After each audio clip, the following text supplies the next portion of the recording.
Bien, acabo de iniciar la grabación. Vamos a...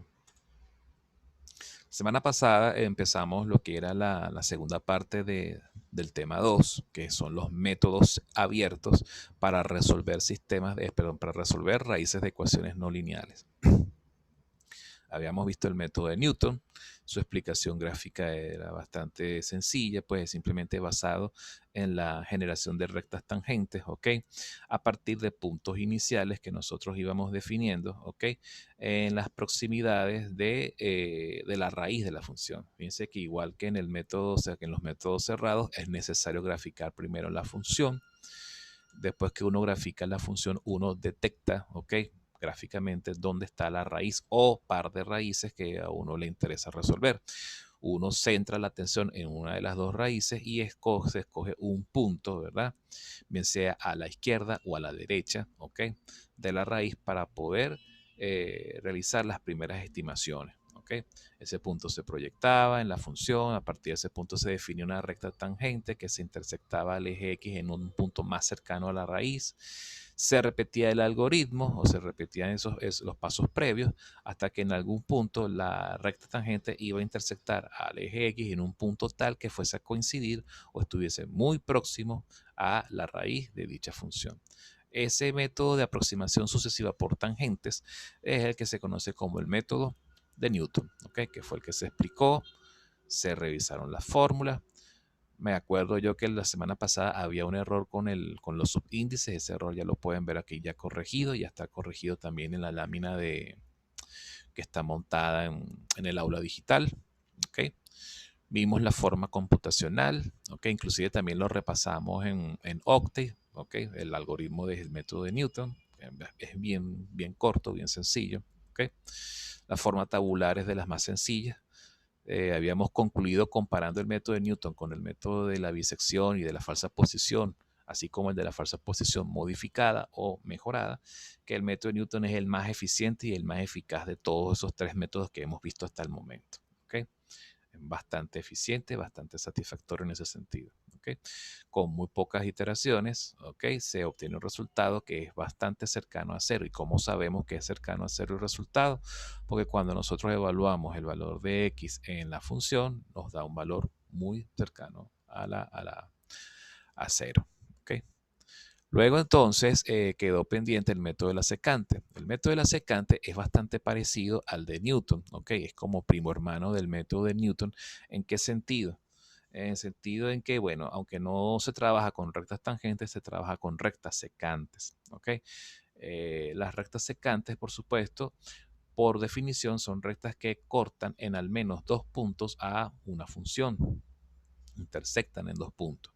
Por lo tanto, para definir esos dos puntos al principio son arbitrarios, son seleccionados por la persona que va a resolver el problema. Entonces, ahora no se necesitan dos puntos, un punto, sino un par de puntos, ¿ok? Iniciales, x sub 0 y x sub 1 serían los valores de esos puntos en el eje x, ¿ok?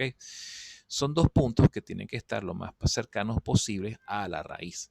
Igualito, se grafica la función, se ubica visualmente la raíz de esa función y se escoge un par de puntos, bien sea a la izquierda o a la derecha, ¿ok? Esto es a diferencia del método a diferencia de los métodos cerrados donde el par de puntos iniciales encerraban a la raíz, en este caso no es necesario. En este caso el método solicita que el par de puntos esté a la derecha o a la izquierda. ¿Okay? No necesariamente tiene por qué encerrarlo porque este par de puntos no es un intervalo, no definen un intervalo, solamente definen un par de puntos a través de los cuales se construye una recta secante. ¿Cómo hacemos que la recta sea secante a la función? Simplemente proyectando los valores de x de este par de puntos iniciales, proyectarlos en la recta, perdón, en la curva, y bueno, simplemente con este par de puntos, las coordenadas y abscisas de este punto, se construyen la recta secante S sub 0. Esta recta secante S sub cero se proyecta o se intersecta con el eje de las X en un tercer punto que vamos a denominar punto C. Ese punto C, ¿qué se hace después? Ese punto C, por supuesto, se va a cumplir que va a estar bastante más cerca de la raíz que el par de puntos iniciales. Bien. Luego, ¿qué se hace? Se descarta x sub 0 y luego x con base a x sub 1 y el nuevo x sub 2 se proyecta x sub 2 a la función y se define un tercer punto en la función, un tercer punto secante. Con el punto secante más cercano, previo, se define una nueva recta secante que nuevamente va a intersectar al eje X en un nuevo punto, ¿ok? Y así sucesivamente hasta que en alguna secante, recta secante iésima, se obtenga un punto tal que coincida o esté bastante cercano a la raíz. Fíjense que mientras en el método de Newton la aproximación a la raíz era mediante tangentes sucesivas, en el método de la secante, tal como el nombre lo dice, es una aproximación por secantes. Bien. Eh, ¿Por qué si ya tenemos un método muy bueno como el de la tangente, por qué recurrimos al de la secante? Muy simple, porque van a haber casos en los que las derivadas de las funciones, que es una operación que es necesario realizar en el método de Newton, van a haber funciones en las cuales las derivadas son largas, difíciles de resolver, son complicadas, se requiere de algún tipo de artificio. Si son, por ejemplo, la derivada de un cociente o la derivada de un producto de funciones, requiere de bastante trabajo resolverlo a mano. ¿Ok? Entonces, en estos casos es conveniente más bien trabajar con un método como el de la secante, donde no se requiere por ningún lado del método la derivada. Simplemente se trabaja con puras ecuaciones, ¿okay? De rectas y de pendientes. ¿Okay? Vamos a ver a continuación cómo es la deducción de la ecuación, ¿okay? Para poder iterar cada una de las aproximaciones sucesivas a través de las rectas secantes que se generan en este método. Entonces, fíjense, si partimos de la recta secante inicial S sub 0, S sub 0 podemos definirlo primero con estos dos puntos que tenemos acá, puntos A y puntos B sobre la función f de x, ¿verdad? Esos puntos A y B son definidos a partir de los valores iniciales de x sub 0 y x sub 1, que al proyectarlos sobre la función, tenemos entonces no solo x sub 0 y x sub 1, sino también los valores en y, f sub 0 y f sub 1, que es simplemente sustituyendo los valores de x en la función y listo. Pero para que esa recta secante, ¿ok? Esa recta secante en algún punto de del eje X se va a intersectar, ¿ok? Y va a generar un tercer punto, que ya, como es intersección con el eje X, ya sabemos que el valor de Y es 0, ¿ok? El único valor que va a ser desconocido es el X sub 2, ¿ok? ¿En qué punto de X se hace 0 la recta secante? Para hallarlo, simplemente planteamos, ¿ok? Igualamos estas dos ecuaciones para hallar la pendiente de esa recta secante. Podemos hallar la pendiente de la recta secante directamente con las coordenadas de los puntos A y B, ¿ok? Pero también podemos recurrir a las coordenadas de los puntos B y C, de los cuales solo va a ser incógnita una de las coordenadas del punto C, que es justamente el valor de X, que es el que queremos nosotros despejar. Fíjense que este método es tal cual como el método para deducir la ecuación iterativa del método de la regla de la falsa posición, que es a través de la interpolación lineal. Fíjense que volvemos otra vez a la interpolación lineal. ¿Ok? La interpolación lineal nos permite entonces nosotros poder plantear la forma de poder conocer los valores de las aproximaciones sucesivas de X. ¿Ok? Si despejamos X sub 2, fíjense que llegamos a la forma de la interpolación lineal, donde del lado izquierdo de la igualdad tenemos la incógnita y del lado derecho todos son valores conocidos, o que por lo menos al conocer x1 y x sub 2, 0, si los metemos en la función, perfectamente los podemos conocer. ¿Okay? Si repetimos este procedimiento n veces, fíjense que entonces llegamos, fíjense que para un valor x sub 3 llegamos otra vez al mismo esquema de la interpolación lineal, de manera que en general, iteración tras iteración, podemos definir que para un x sub i sub 2, x sub i más 2, va a ser igual a un x sub i más 1 menos la función evaluada en ese mismo x sub i más 1 por el inverso porque fíjense que esto es el inverso de la pendiente que pasa por los puntos x sub i y x sub i más 1. ¿Ok? Entonces, con esta ecuación de la interpolación lineal adaptada al método de la secante, nosotros podemos generar el método de la secante, la fórmula de la iterativa del método de la secante. Diferencias entre el método de la secante y el método de la falsa posición. En el método de la falsa posición, a juro, necesariamente tenemos que encerrar el resultado de la regla de la interpolación lineal. El resultado de la interpolación lineal tenemos que encerrarlo dentro de un intervalo, y para ello recurrimos al teorema de Bolzano. ¿Okay? En cambio, en el método de la secante, nosotros no recurrimos a ningún teorema de Bolzano. Simplemente lo que se hace es generar una aproximación y después los valores de x sub i, van cambiando de posición progresivamente. ¿Ok? Iteración tras iteración, sin necesidad de encerrar los resultados dentro de un intervalo. Aquí no está sujeto al teorema de Bolzano. Esa es la principal diferencia entre el método de la secante y el método de la falsa posición. ¿Okay? El criterio de tolerancia es exactamente el mismo del criterio criterio de parada, pues, del método de la secante, es el mismo al criterio de parada del método de Newton. ¿Okay? Simplemente se compara la aproximación actual con la aproximación inmediatamente anterior de la iteración anterior. Diferencia en valor absoluto. Tiene que ser menor que un epsilon. Los valores de epsilon a los cuales ya estamos habituados a ver. ¿Okay? La forma tabular, bueno, es bien sencilla. Simplemente la primera columna es para controlar la variable o el número de iteraciones. La segunda y tercera columna es para colocar los valores iniciales de x, con los cuales se construye la recta secante sobre la función. Luego tenemos que calcular los valores de f en la función con base a los valores de x. ¿Okay? Y luego aquí en esta columna, la columna de x sub i más 2, se obtienen los valores de esta variable o de esta posición en el vector x, es simplemente utilizando la fórmula de la interpolación lineal. ¿Okay? Usando la fórmula de interpolación lineal podemos entonces deducir estos valores que están acá. En la última columna se hace la evaluación del criterio de parada. Se toma este valor, se le resta el valor de x sub i más 1, que está aquí, en valor absoluto, se compara con epsilon. Si esta comparación da falso, se pasa a la siguiente iteración. De lo contrario, si llega a dar verdadero, se detiene la iteración y se reporta el último x sub i más 2 alcanzado.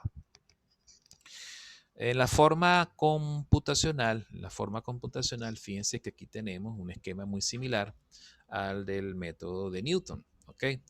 Iniciamos un valor de i. El valor de i en la forma computacional va a tener doble función o doble propósito. Por un lado, controlar el número de iteraciones que estamos llevando a cabo, y por el otro, asignarle valores a las posiciones dentro de un vector x, ya que vamos a recurrir a la variable vectorial x, a una variable vectorial o arreglo, para poder coleccionar los múltiples valores que se generan de x. ¿Ok? Al nosotros tener control de los múltiples valores que se generan en x, los podemos ir almacenando dentro de un vector. ¿Okay? Esta es otra similitud que tiene con la forma computacional del método de Newton. Recurrimos al uso de vectores. ¿Okay? Para poder almacenar cada una de las aproximaciones sucesivas del valor de x hacia la raíz. Ingresamos los valores iniciales de x sub i, x sub i más 1, cuando i vale 1, ¿verdad? Que sería x sub 1 y x sub 2, pues, en pocas palabras. Y el valor de tolerancia a epsilon.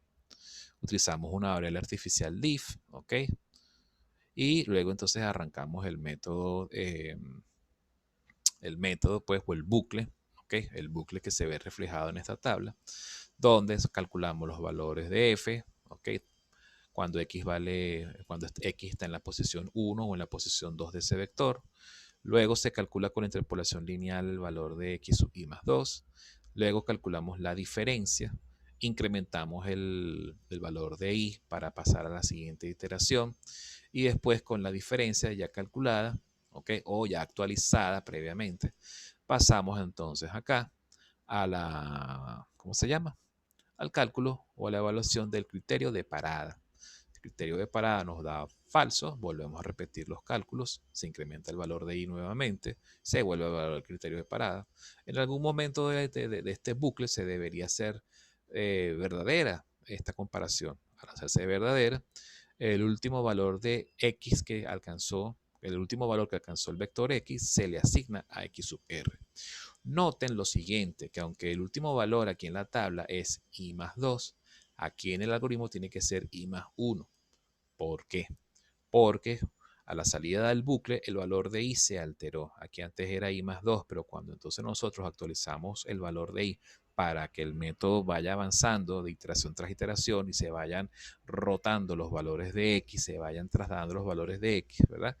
Necesariamente cuando incrementamos este valor, cuando hacemos que i vale i más 1, entonces ya esto pierde sentido.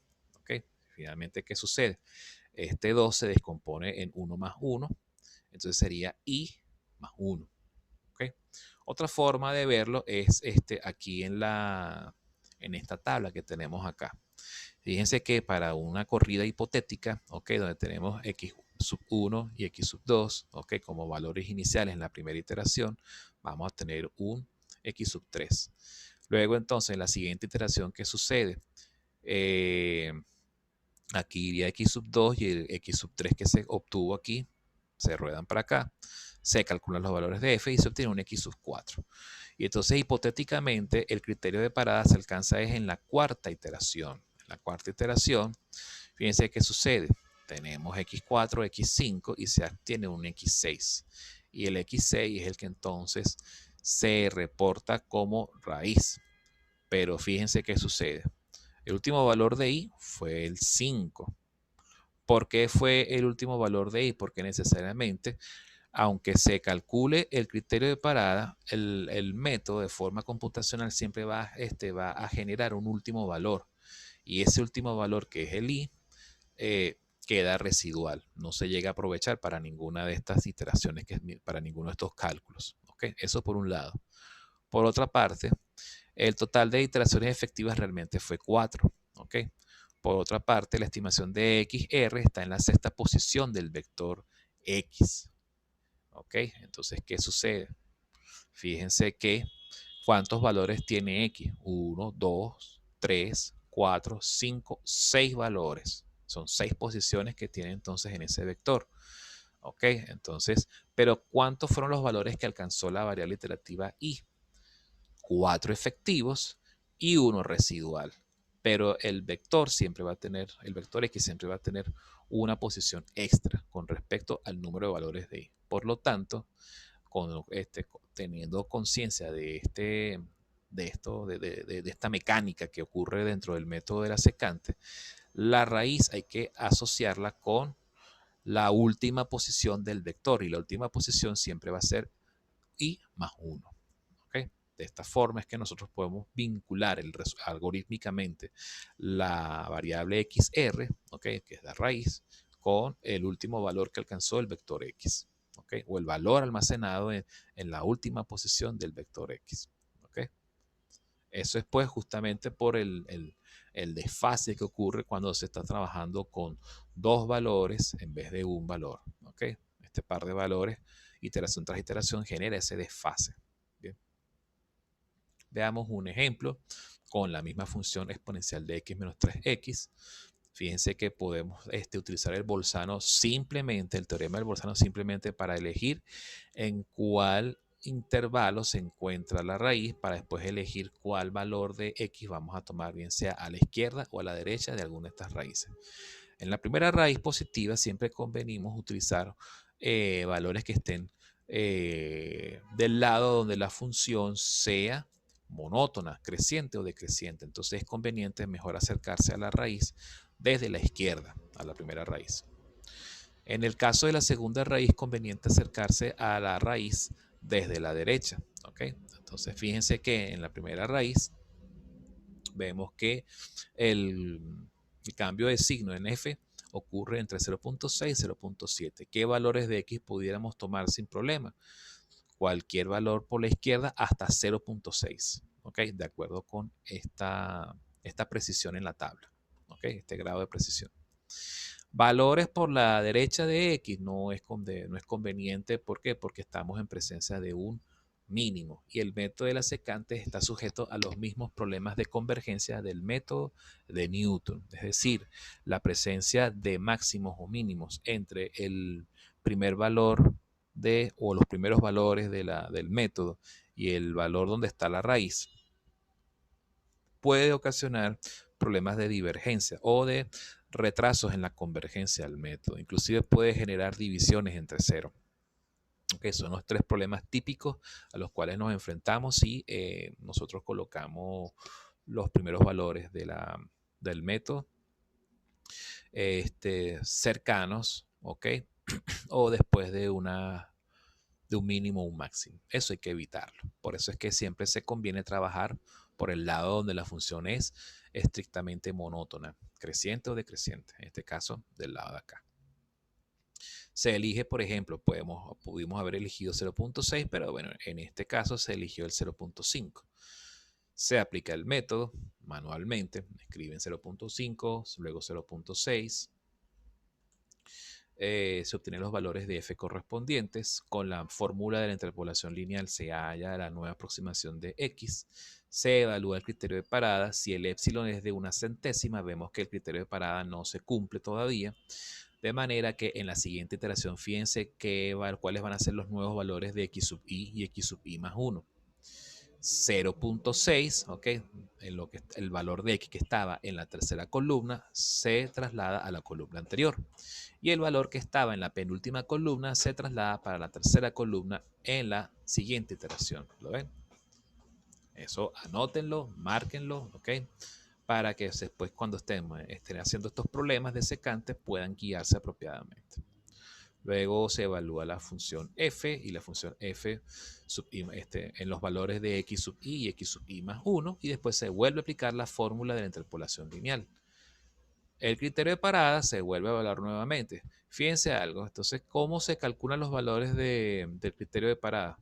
Con el último valor de x sub i y el previo, ¿ok? Es decir, como estos valores están almacenados en un vector, se toman los dos últimos valores de ese vector y se restan entre sí. Aquí en la segunda iteración sí se va a cumplir el criterio de parada. Al cumplirse el criterio de parada, entonces se reporta el último valor alcanzado o el valor en la última posición del vector x, que sería en la posición 3. ¿Ok? Nos da, bueno, en la posición 4, de hecho, porque cuando i vale 2, ¿cuántos valores de x se generaron? Se generan los dos primeros, el tercero y este cuarto valor. ¿Ok? Entonces el cuarto valor, x sub 4, viene siendo entonces la mejor aproximación a la raíz. Una forma de comprobar qué tan bueno sería este resultado, pero eso lo podemos esperar a ver en la clase del miércoles cuando trabajemos en Octave, es meter este valor en la función y ver qué tan cercano a 0 se hace la función. ¿Ok? Vamos a estar pendientes de eso. Para la segunda raíz, bueno, se repite el mismo procedimiento, pero fíjense que esta vez vamos a acercarnos por la derecha. ¿Ok? Vamos a alejarnos vamos a evitar plantear valores iniciales en las proximidades del mínimo, ¿ok? Para evitar problemas de divergencia. En este caso se escogen los dos primeros valores, ¿ok? Hacia la derecha, 1.7 y 1.6. Fíjense que voy en el mismo orden. Fíjense que aquí, si nos acercamos por la izquierda, colocamos los valores de izquierda a derecha, ¿ok? En el orden en que se van acercando a la raíz, 0.5 a 0.6, ¿ok? 0.5 y 0.6, ¿ok? Pero si nos acercamos por la derecha, los colocamos en orden, invertimos el orden, de derecha a izquierda, 1.7 por acá y 1.6, ¿ok? De manera que entonces la siguiente aproximación, ¿cuál va a ser? 1.53. Debería entonces hacerse cada vez más, desplazándose cada vez más hacia la izquierda. Se evalúa el criterio de parada, nos va a dar falso. Fíjense que ahora es 1.6 y 1.53, los dos nuevos valores para evaluar la nueva aproximación. De 1.53 ahora pasa a 1.51, cada vez más a la izquierda todavía. el criterio de parada vuelve a dar falso. De 1,53 a 1,51 se genera la nueva recta secante. Fíjense que era 1,5142, ahora es 51,21, un poquitico más a la izquierda todavía, ¿ok? Pero en este caso ahora sí el criterio de parada sí se cumple, porque la diferencia entre este valor y este es mucho más pequeña. Se reporta entonces como resultado el último, o mejor dicho, el valor de X en la última posición. ¿Cuántos valores de X se generaron? Los dos valores iniciales y estos tres que tenemos aquí. En total fueron 5 valores de X. ¿Ok? El vector de X tiene 5 valores y se toma el valor en la quinta posición como mejor estimación de la raíz. Como pueden ver, este es pues el método de la secante en su forma iterativa. Fíjense que podemos usarlo bien sea por la izquierda o por la derecha. Si nos acercamos por la izquierda, vamos en el orden natural. Si nos acercamos por la derecha, tenemos que ir de forma regresiva, es decir, empezando los valores más lejanos en la segunda columna, el más cercano a la raíz en la siguiente columna y así sucesivamente. Tenemos que ir según el orden en el cual nos estamos acercando, ¿ok? A la raíz. Profe, ¿y por qué están resaltados otros valores en la tabla? ¿Cuáles otros valores, Valeria? Los de esta tabla que está acá. Si quieres, prende el micrófono, que nos quedan 4 minutos de esta sesión para aprovechar el tiempo. Bueno, porque esos son los valores donde cuando uno aplica el teorema del Bolzano, esos son los valores donde se encuentra la raíz. Eso es importante. El teorema del Bolzano solamente lo vas a utilizar cuando te den esta tabla para saber en qué lugar se encuentra la raíz, para localizar la raíz. ¿Cómo tú localizas la raíz? Localizas la raíz donde justamente ocurre el cambio de signo en la función f de x. Aquí hay cambio de signo, por lo tanto, entre este valor y este valor está la primera raíz. Luego vuelve a ocurrir cambio de signo aquí entre este valor y por lo tanto en los valores de x correspondientes se encuentra la raíz. Ahora bien, aquí ¿qué es lo que está resaltado? Solamente los valores de x que me cumplen el Bolzano. Pero finalmente, ¿cuáles son los valores que yo tomo para hallar la primera raíz? El 0.6 y un valor, el valor previo, 0.5. ¿Ok? Si me acerco a la raíz, a la primera raíz por la izquierda. En el caso de la segunda raíz, bueno, la raíz está entre 1.5 y 1.6, pero ¿por dónde me voy a acercar convenientemente? De acuerdo a la gráfica, es conveniente que me acerque por la derecha. Entonces tomo los dos primeros valores cercanos a la raíz, que serían 1.7 y 1.6. ¿Ok? Entonces, ¿por qué se resaltan estos valores? Simplemente resaltan los intervalos en donde se encuentran las raíces.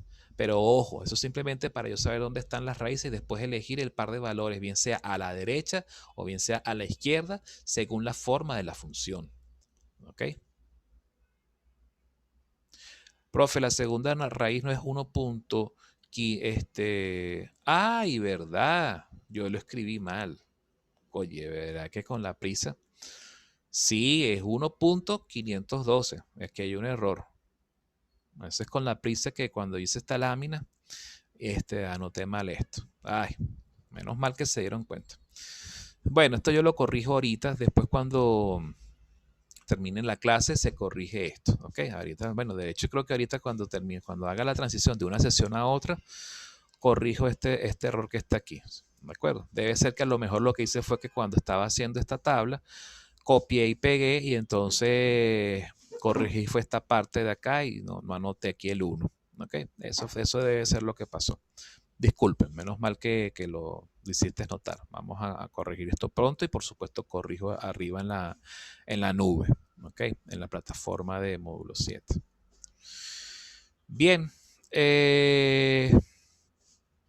Newton versus secante, ambos métodos poseen eficacia similar, es decir, los resultados son bastante satisfactorios en términos de qué tan cercano a cero se hace la función con las estimaciones obtenidas. Ambos métodos también poseen una eficiencia similar, es decir, son rápidos, en muy pocas iteraciones se obtiene un resultado bastante satisfactorio. Newton requiere conocer la derivada de la función.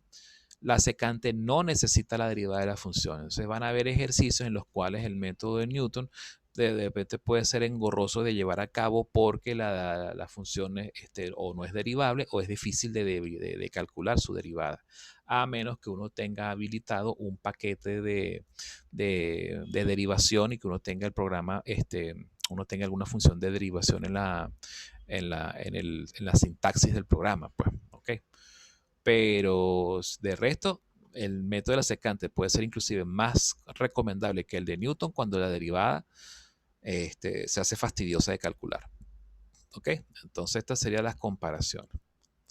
Los criterios, los problemas de convergencia de secante son exactamente los mismos de Newton, así que yo creo que podemos saltarnos esta parte y dar por sobreentendido esto. Yo lo que les recomendaría es que vuelvan a revisar los videos de la clase de Newton para que recuerden cómo son los problemas de convergencia, porque son exactamente los mismos. ¿Ok? ¿Cuáles serían los problemas? Que se quede atrapado aquí en un mínimo o un máximo, o que inclusive nos dé una secante horizontal. ¿Qué problema sería que nos daría un valor infinito? Porque cuando la recta es horizontal, la pendiente es cero y el inverso de la pendiente es infinito. Me queda menos de un minuto. Vamos a pasar entonces a la siguiente sesión. Me voy a salir por un momento, pero nos vemos en breves instantes. ¿Ok? No se pierdan, por favor.